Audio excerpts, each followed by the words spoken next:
কি তোমার বাপে তোমারে বেশি বিরক্ত করে, বন্ধু বান্ধবের সাথে আড্ডা দিতে তোমারা মানা করে, এদিক সেদিক যাও তোমারা যাইতে দেয় না, ডাক দেয়। বাপটা আজকে টুকুস করে মইরা যাক, বুঝবা ভাই বাপের মর্ম কি।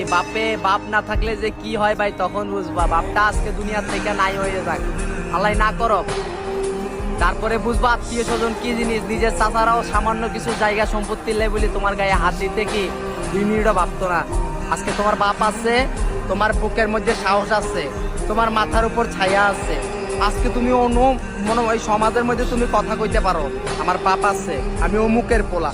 যখন তোমার বাপটা যাইব থাকবো না, যখন তোমার বাপ দুনিয়া থেকে চলে যাইব, তখনই বুঝতে পারবা তুমি বাস্তবতা। এই যে দেখো আমগো বাপ কিন্তু আমগরে সারাটা জীবন আমগরে দেখে নাই, তারপরে আমগো মাঝে মধ্যে মনে হয় ইস, আমাদের যদি কেউ আদর করতো, আমাদের যদি কেউ ডাক দিত, আমাদের যদি কেউ শাসন করতো। হ্যাঁ, এই শাসনটা না একটা সময় তোমরা মিস করবা, এই শাসনটারে একটা সময় তোমরা খুঁজবা। যখন বাপ থাকবো না তখন এই শাসনটারে বলবা আমার বাপ ছিল, আমার শাসন করতো, আমারও বিপদ আপদে আমার পাশে থাকতো, কিন্তু আজ আমার বাপ নেই।